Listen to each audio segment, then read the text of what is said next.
मैं हूं आपके साथ राहुल राणा और बुलेटिन की शुरुआत करते हैं बलिया से आ रही इस बड़ी खबर के साथ, जहां पर अखिलेश यादव ने गठबंधन को लेकर एक बड़ा बयान दिया है। बलिया से आपके सामने खबर बता रहे हैं, जहां पर अखिलेश यादव यहां पहुंचे थे। सीट बंटवारे को लेकर अखिलेश यादव ने बड़ा बयान दिया है। यूपी में जल्द होगा गठबंधन की सीटों का ऐलान।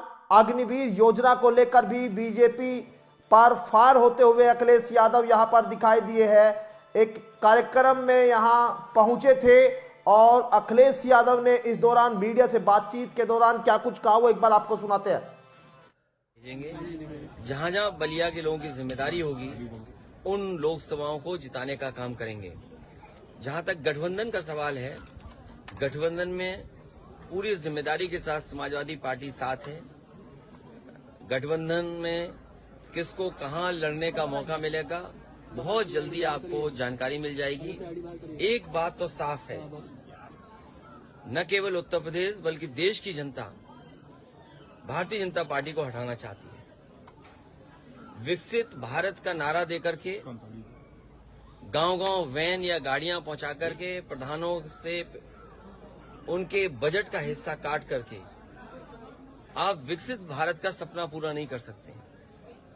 जो आपके घोषणा पत्र रहे, जो आपने संकल्प जनता के बीच में रखे, वो आखिरकार आधे अधूरे क्यों हैं?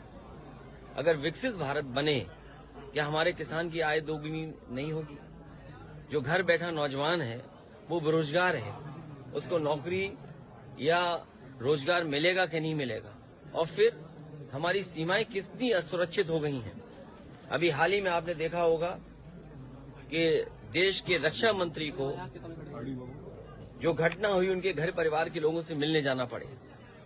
3 लोग सिविलियंस मारे गए थे, 8 घायल। शहीद क्या नहीं गए रक्षा मंत्री जी? बीजेपी के नेतृत्व जो शहीद हुए उनके घर नहीं गए, वहां गए जो सिविलियंस मारे गए थे। सरकार की कमी या उस समय जो फैसले लिए उसकी कमी, लेकिन अग्निवीर जैसी व्यवस्था से कभी भी देश की सुरक्षा उतनी मजबूती से नहीं हो सकती है जितनी मजबूती से होनी चाहिए। तो सीमाओं का सवाल है, बेरोजगारी का सवाल है, महंगाई का सवाल है, और जो बड़े बड़े सपने दिखाए थे इन्वेस्टमेंट मीट के, आपके बलिया में चुनाव आ गया है तो हो सकता है सपना दिखा रहे हों, लेकिन जमीन पर कुछ नहीं पहुंचा होगा। अगर 40 लाख करोड़ का इन्वेस्टमेंट का सपना देखा है और मुख्यमंत्री जी ने विधानसभा में कहा हो, तो क्या बलिया का हिस्सा नहीं रहा होगा, या गाजीपुर का हिस्सा नहीं रहा होगा, या आपके बगल का जिला देवरिया उसका हिस्सा नहीं रहा होगा? आखिरकार 40 लाख करोड़ में ये आखिरी के हमारे पूर्वांचल के जिले में क्या पहुंचा है? और समाजवादियों ने जो सड़क बनाई थी, कम से कम उसकी वजह से समय पर आ गए, मौसम खराब होने की वजह